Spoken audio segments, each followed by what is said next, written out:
Cobra Kai Season 6 Part 1 is here, and it ended on an excellent cliffhanger. Returning characters and new characters have made this part worth a watch, and with the Sekai Taikai approaching, the stakes are higher than they have ever been. This is what you missed in Cobra Kai Season 6 Part 1. Goes without saying there are spoilers, so proceed with caution. Let's talk about the Easter eggs and references episode by episode. Peacetime in the Valley refers to the current situation after the events of Head of the Snake. The song Roll With the Changes by REO Speedwagon, although a love song, does perfectly sum up how things are moving forward in the Miyagi-verse. The dojos have seemingly united, with even former longtime Cobra Kai students no longer at odds with Miyagi-Do and Eagle Fang. With the opening showing Johnny and Daniel's family now at peace, this mirrors the opening of Daniel's life in the Season 1 episode Strike First. We even see a callback to the breakfast scene where this time, Anthony is shown his progression in skill. Chozen walks in, notably wearing the same necklace he wore in Karate Kid Part 2. As seen in the trailer, and as one of my commenters pointed out, Terry Silver's mugshot has a slightly visible footprint from Daniel's shoe when LaRusso performed the crane kick on Silver. Parallel of the Season 3 episode Aftermath is shown where Hawk and Dimitri are walking in and greeting all of the United students, compared to when the Binary Brothers and other students were on opposing sides. Robbie is shown back in school for the first time since Season 2, and Sam and Miguel's kissing and then parting, along with Tori and Robbie sharing a kiss, could also mirror the opening of the Season 4 episode Then Learn Fly, where again, since the dojos have united, there's a more optimistic parting of ways. We see another callback to Strike First, where instead of having flashbacks when seeing the Cobra Kai dojo's logo, Daniel this time smiles as we see that Cobra Kai has been destroyed both figuratively and literally, with the logo most notably having the head chopped off. Another parallel is shown when Daniel says, "That's the sweet sound of No More Karate Wars," something Amanda previously and frequently had issues with Daniel participating in. He also calls back to his defeat of Mike Barnes in 1985 at the end of the Karate Kid Part 3. Amanda says, "You know who decides to jump out of the shadows," a nod to the end of the Season 1 finale Mercy, where Kreese did that very thing, and LaRusso mentions his prison escape. Daniel's want to share Mr. Miyagi's wisdom with the world mimics the same motivation that Silver had in the Season 5 episode Taikai, as he was trying to convince the board. Johnny takes jabs at Daniel's known reputation as a car salesman. His intended training method of breaking bricks calls back to both the Season 2 episode of Fire and Ice and the Season 4 episode Match Point. The tease of the conflict between Johnny and Daniel seems to reference the good ending of Cobra Kai 2 Dojos Rising, yes I know, that game, where if Miyagi-Do and Eagle Fang team up, the senseis eventually agree to move on while the students still see the advantage of forming their own way. When seeing the Eagle Fang dojo destroyed, Miguel asks, "You don't have to have a dojo to be a dojo, right?" Making a nod to Eagle Fang's humble beginnings in Obstaculos. Mitch makes a wrestling reference with no more heel turns and another with his jacket reveal, mirroring both what he did in Season 5 and the infamous NWO heel turns of the 90s, showing his new allegiance to Miyagi Fang. Just like in December 19th, Mitch and Chris make amends before their training. Tori is shown hitting the heavy bag aggressively, something both Robbie and Sam have done in the past. Johnny brings his pitching machine, something we haven't seen since he trained Daniel in Season 4.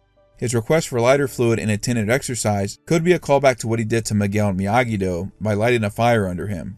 Hawk and Dimitri approaching the senseis with an idea calls back to Let's Begin, and Dimitri revealing the dojo's new name calls back to December 19th, as he was the one to lay down the details of the combining dojos. He also refers to Bloodsport, a favorite film of Johnny's as shown in Season 2, and a movie they all watched at the drive-in in Season 4. The dojo's name is revealed, which is of course Miyagi Fang, the name Daniel suggested in Season 4. Chozen and Johnny's conflict is a nod to a few things, where Johnny and Chozen try to one-up each other in Ouroboros as they bring up their separate fights in Silver's household, Daniel and Johnny disagreeing about who should teach in Season 4, and the agreements to fight it out, Daniel's suggestion to Johnny to use with Robbie and Miguel in extreme measures. The double date takes place at the classic Golf and Stuff, where the last time we saw a date here was with Johnny and Allie, and of course where Miguel and Sam had their not a date. This is also a swap of the double date we saw in Season 2, or somewhat of one since Tori was working, where this time it is Miguel with Sam and Robbie with Tori. Shout out to Marvel superheroes in the background, looking forward to the Marvel vs. Capcom collection later this year. Lyle, our favorite pawn shop owner, makes his return since his last episode Downward Spiral, though this time calling Johnny the bright spot of his day. As heard in the trailer, Johnny references the classic training montage of Rocky IV when describing his axe purchase to Daniel. As LaRusso and Lawrence talk about their dojos, Johnny brings up the ending of the episode No Mercy, where Kreese stole Cobra Kai from him after the school fight. Similar to Match Point, Daniel once again picks up the tab for Johnny. Coyote Creek is mentioned again, where Lawrence starts to drive towards, which was the site for the infamous Black vs. Red challenge. As Miguel tries to talk to both Sam and Tori, this is a callback to the season 1 episode Different But Same, where Amanda is trying to mediate a similarly awkward conversation. Sam brings up Stanford, the college Diaz was trying to get to in season 4, and also brings up the fetal pigs that they dissected in Quiver. Robbie attempts to talk to Kenny, just like Daniel tried to talk to Allie in the first Karate Kid movie, even down to mimicking the "I give up, don't shoot." Sean Payne makes his long-awaited return, haven't been seen since the episode Miyagi-Do, as Robbie briefly mentions their scuffle to Miguel. And a parallel to a scene in Karate Kid Part 2, Daniel talks to Chosen, who is conditioning his hand and eventually breaks the log.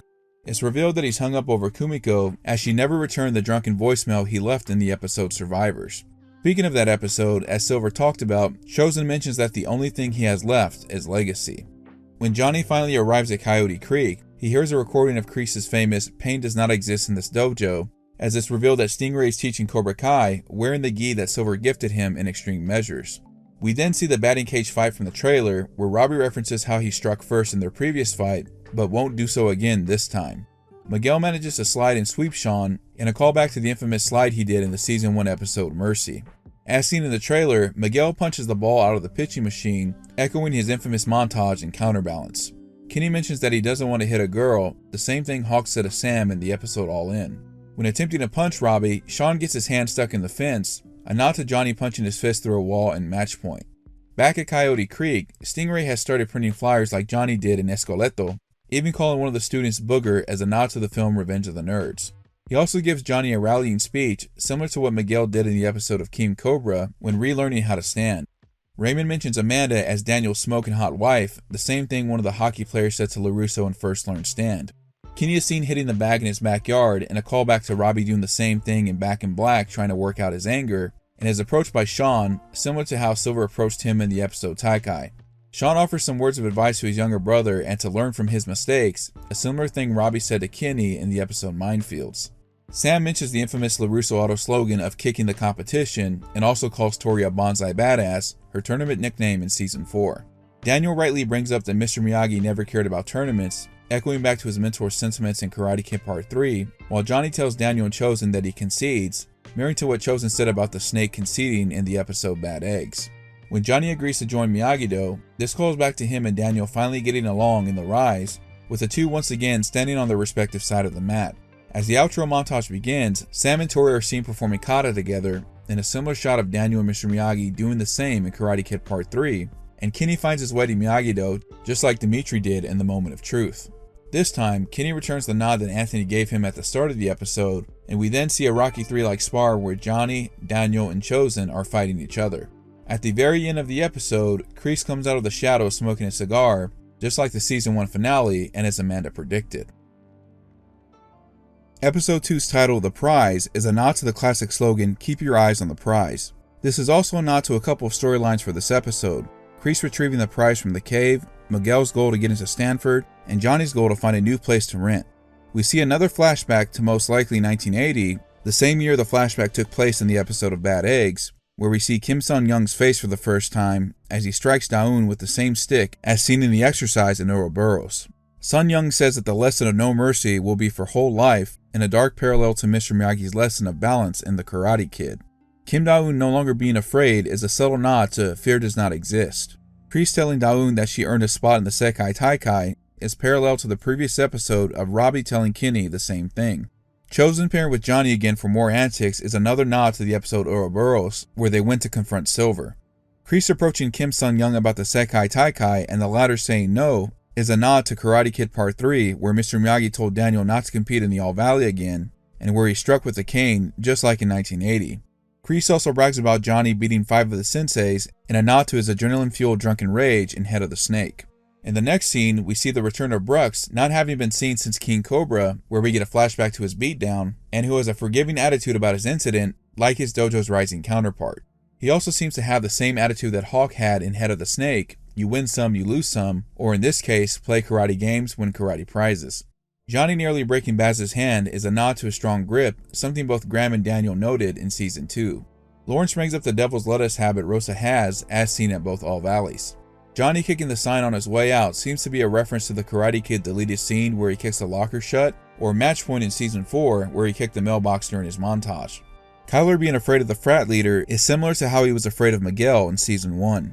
We get another callback to the first season where Dimitri thinks about changing his hair because of Hawk, mirroring what he said about Moon falling for Hawk, uttering, "I cannot believe this actually works." Chosen tells Johnny about how Miyagi-Do comes from the heart, the same thing Miyagi told Daniel after the Halloween fight in the first film. Stevie is played by Adam Hirschman, aka DJ Candy Corn and Obliterated, who states that he is Jerry's brother's friend.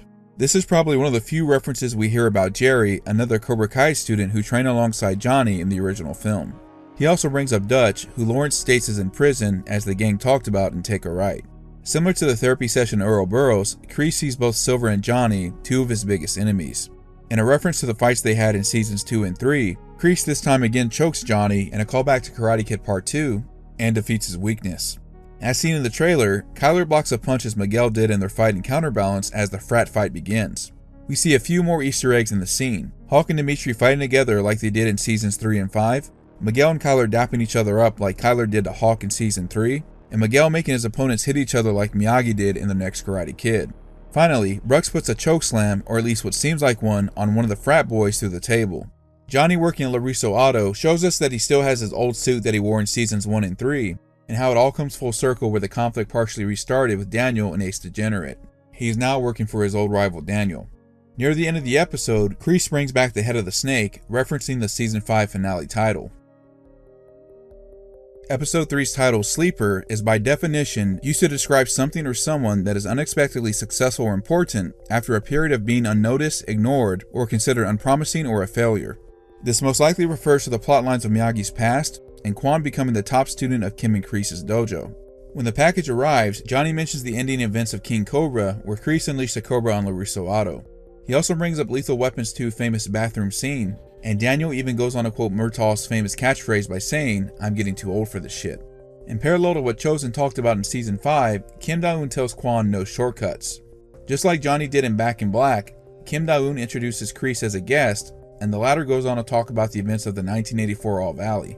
He also talks about LaRusso having more heart, referencing the deleted scene where Kreese talked to Robbie about a similar lesson. When Daniel opens Mr. Miyagi's briefcase, there's an article talking about Keisuke Miyagi. Keisuke was the first name given to Mr. Miyagi in the next Karate Kid, though both Cobra Kai and Karate Kid Part 2 have confirmed his first name to be Nariyoshi. As seen in the trailer, Kreese and Kim Da-eun make the students carry 2 bags of water like Kim Da-eun did when describing her training in Earl Burroughs. The gis, as talked about in my previous breakdowns, are also the same gis that Silver and Kreese wore while studying under Master Kim Sun-young. The shot showing the LaRussos and Chosen approaching the gym, with 2 people standing around a barrel of fire, is a nice homage to the Rocky franchise, which sometimes shows similar shots of Mighty Mix Gym. Taguchi saying "we have a runner" calls back to Johnny saying something similar in Nature vs. Nurture. Johnny tells Devin about his nuclear option, the same thing Amanda said about Armand and King Cobra. He steals both Miguel and Robbie's phones to play up the drama. As I talked about in my trailer breakdown, Quan executes a kick similar to what Michael J. White did in Blood and Bone. When fighting Yoon Do-jin, we see some more callbacks. Quan strikes the neck as Silver did to Johnny in season 4, he holds Yoon in the famous live or die pose in Karate Kid Part 2, and takes away the patch like Miguel taking the Medal of Honor back from Hawk at Coyote Creek. Quan notably finishes the fight, pulling a kick out of Kiryu's moveset in Yakuza. As LaRusso and Nichols patch up their differences, they talk about how they got off on the wrong foot in season 2, and their conflicts from season 2 to season 5. Tori also mentions how she was the new kid with no friends, the same reason Kenny said Anthony picked on him for in the season 4 episode The Rise. Miyagi being a silent partner of Paige Gym is most likely a reference to Rocky, as Rocky's mentor Mickey owned Mighty Mix Gym. We see some Karate Kid references when Kreese begins to train his students. Yoon Do-jin has a black eye like Johnny did after the Halloween fight, and he instructs Quan to warm them up, ordering Johnny to do the same with his class in 1984. When Sam and Tori spar again, they kick each other at the same time, the same way the fight ends between Johnny and Daniel at the chop shop. Daniel talking to the picture of Miyagi echoes Miyagi doing vice versa in the Karate Kid Part 3. Finally, although in video form, we see the reappearance of Gunther not having been seen since the episode Taikai. Episode 4's title, Underdogs, needs no explanation. It's the theme of both the original Karate Kid and Rocky films. We see a similar montage to that of the season 4 episode The Fall, as it shows the 12 fighters vying for the 6 spots. Similar to Match Point, both Dimitri and Hawk are walking and talking together at school. Both Johnny and Daniel briefly talk about Mr. Miyagi's fight with the students on Halloween, as the former says he wasn't afraid to knock around a few skulls, mine included, and Daniel states that the last thing the students need is to show up with black eyes and broken limbs. When Mike Barnes is brought in as a guest sensei, he says his variation of quiet, which is silence. He also brings up his nickname, the Tournament Terror, and implies that because of his alliance with Silver, he blew his own chance at the Sekai Taikai. One of the exercises he has the students participate in is the chicken chase, a nice homage to both Rocky II and Creed. The students training at night is a callback to Silver asking if Kenny was burning the midnight oil. As da-eun trains, she has flashbacks to her time with Eagle Fang and Cobra Kai, conflicted about her journey. Yasmin makes an appearance, not having been seen since Downward Spiral, and compliments Anthony's karate pajamas, which was Miguel's nickname for Johnny's gi in Strike First. Yasmin's pep talk to Dimitri has a similar theme of Adrian's pep talk to Rocky in Rocky 3. Both have to believe in themselves if they want to get past their upcoming challenge. Dimitri even manages to quote his binary brother by saying he wants to win this whole freaking thing. At the end of the flag challenge, Anthony ends up with a bloody nose like Kenny did after his fight with Robbie in Season 4. When being comforted by his father, Daniel says that winning or losing doesn't matter, while his son just wants to go home, both memorable quotes from the first Karate Kid film. Right before Johnny and Mike Barnes get into a fight, they trade insults.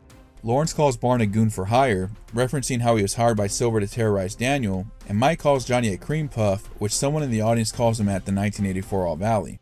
I'm not sure how familiar the big three are with the Yakuza franchise, but I can't help but think that when Johnny and Mike punch each other at the same time, it reminds me of the final fight between Kiryu and Kosei Shishiro from Like a Dragon Gaiden. We see the famous spinning Barnes back fist, a technique I talked about in my latest Daniel video. With the saw blade spinning as both bad boys try to inflict injury on them, this is a nod to Mike Barnes talking on the phone, stating he's going to use the saw to cut off their legs. The Tournament Terror tells Johnny that his karate is a joke and that he owns him, two of his famous quotes before he's interrupted. Like his fight with Silver in Season 4, Johnny uses Miyagi-Do once again, but takes a page out of Terry's book by striking Mike in the neck and kicking him through the table, also a nod to what happened to Daniel in Karate Kid Part 3. Kenny gives Anthony a wink so he can see what winning looks like, just like how he mockingly called Hulk a champ and winked at him in Season 4. Before the challenge begins, da-eun talks about her opponents nervously like Kenny did to Silver in the episode Taikai. When Hawk and Dimitri are the last two left, the Binary Brothers fight it out just like Miguel and Hawk did in LOL, with Hawk once again taking the L and Dimitri taking the flag from him. In this fight, we see a callback to where Dimitri had his arm broken, with him saying, "How do you like it?" The final episode of Part 1 and Episode 5 overall of Season 6 is titled Best of the Best. Cobra Kai wise, it talks about the upcoming plotline of team captains and how the best need to be said captains.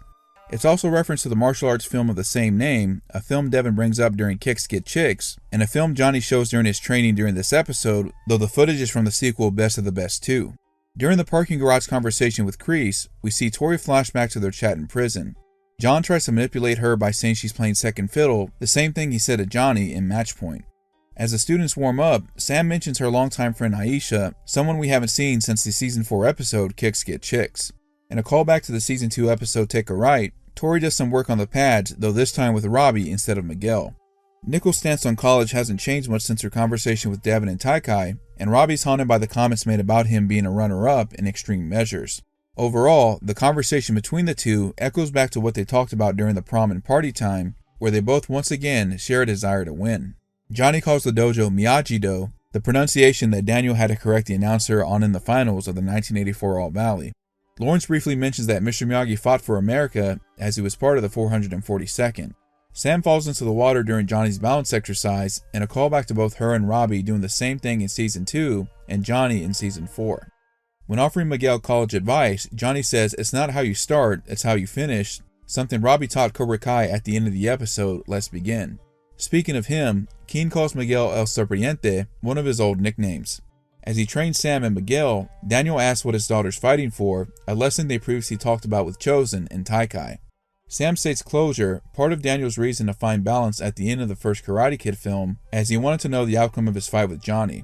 During his meltdown at LaRusso Auto, Johnny attempts to make a speech like he did to the Cobra Kai students in the Season 3 episode Obstaculos, though it goes wrong. He also tells Louis that he'll let bygones be bygones, referencing how he and his biker friend set Johnny's car on fire at the end of the episode Molting. Johnny also brings up Art's Deli, a location Sid mentioned in Ace Degenerate. As he trains, Robbie burns the midnight oil like Kenny does, and is plagued by the thoughts of having come up in second place at both All Valleys. Daniel and Johnny seemingly come to an agreement and share a handshake like they did at the end of Pulpo in Season 2. During the fight between Miguel and Robbie presses the attack as Miguel did in Extreme Measures, though the exchange ends with Miguel scoring the first point, the same way he scored the second point on Robbie in the All-Valley Finals match in Season 1. We also see Diaz executing the flying tornado kick this time, something he attempted to do in his match with Hawk in Season 4.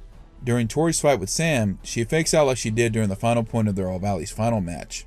One of the things that's interesting to note is that the hospital calls Amanda, showing that Tori still has enough trust in the LaRussos to leave them as an emergency contact. As the fight ends with some tension, this mimics the Season 4 episode match point as the dojo seems to split again. Lawrence shows sympathy and talks about his mother passing away, something he confided in Miguel about in Fire and Ice. In anger, Daniel punches Johnny in the nose just like he did in the first Karate Kid film. In one of the biggest revelations, we see that Mr. Miyagi was in the Sekai Taikai, and in the episode Sleeper, you can briefly see this headband in the suitcase. Last but not least, in the cliffhanger, we see that Tori has returned to Cobra Kai at Kreese's side with a musical cue similar to what we hear in the track Ouroboros, which plays when Robbie attacks Johnny in the Season 3 finale, December 19th. I'd like to briefly talk about my correct predictions and overall thoughts of the season. First, Kreese's alliance with Kim Da-eun.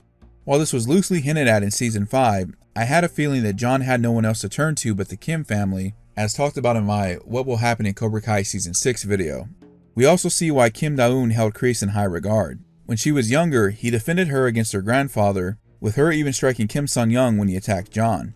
Given what we saw in The Prize, Kreese has finally shed his weakness. He has no more mercy for Johnny Lawrence. In regards to Sam and Tori, it seems I was partially right. While they were able to work through their issues and have things resolved, the unfortunate passing of Mrs. Nichols has sent Tori into a downward spiral. This is one of the plot lines I'm looking forward to in Part 2. For Kyler and Brooks, it seems I was half right about this too. While Kyler doesn't join Miyagi Fang, he has now put the past behind him with Miguel, Hawk, and Dimitri, as they've also gained his respect by sticking up for him against the fraternity. Although several people argue, despite the trailer and photos showing otherwise, it indeed was Robbie and Miguel fighting Sean and Kenny as a way to convince Kenny to join the dojo. While we did not get to see Chosen train Johnny, though it seems like there is still some conflict he has with him joining Miyagi-Do, we did see a friendly spar, and afterward, this is what got Lawrence to officially join the dojo. Though the pillow fight took place in Devin's house and not the LaRussos, Johnny is going to have a daughter as correctly predicted, with the gender reveal party taking place at Daniel's home. As far as overall thoughts, I at first wasn't a fan of Johnny just conceding and joining Miyagi-Do, but I think the way they presented the conflict and how he and Daniel are still clashing makes sense as they have opposing views, not to mention Mr. Miyagi's secrets getting roped into the mix. It makes me wonder how they'll be able to suppress the conflict between the two and focus on the students during the tournament. I'm very interested in seeing how Kim Da-eun and Kreese coach their students, as Da-eun did question some of Kreese's methods, but they worked as they brought out the best in Kwon. I hope we get to also know more about Mr. Miyagi participating in the Sekai Taikai, which was something I was not expecting. This makes sense as to why he had such a negative outlook on Daniel participating in tournaments. This is the last thing he wanted his pupil to go through. Tori rejoining Cobra Kai saddens me, but I do have to admit that it's going to be interesting how this arc plays out, given how heartbroken Robbie is. For the first time, we got to see two things: Devin resorting to cheating despite how she felt about it in Season 5, and Dimitri unleashing his inner Eagle Fang or Cobra Kai. Peyton List once again stole the show with her acting this season, and I can't wait to see more from her. While it's unfair to compare this part of the season to any of the previous seasons, specifically because most of them are at least nearly twice as long, this so far has me wanting more, and they at least moved up the date for Part 2. It's been a long road, but Cobra Kai has been an awesome journey this far. I'm glad to have taken this journey with all of you, and I can only wait for more when Part 2 drops. Be on the lookout for more videos in the upcoming days, as I have plenty I want to talk about. When looking forward, it's also important to look to the past. Get caught up on the rest of my Cobra Kai videos leading up to Season 6 Part 1 if you haven't already.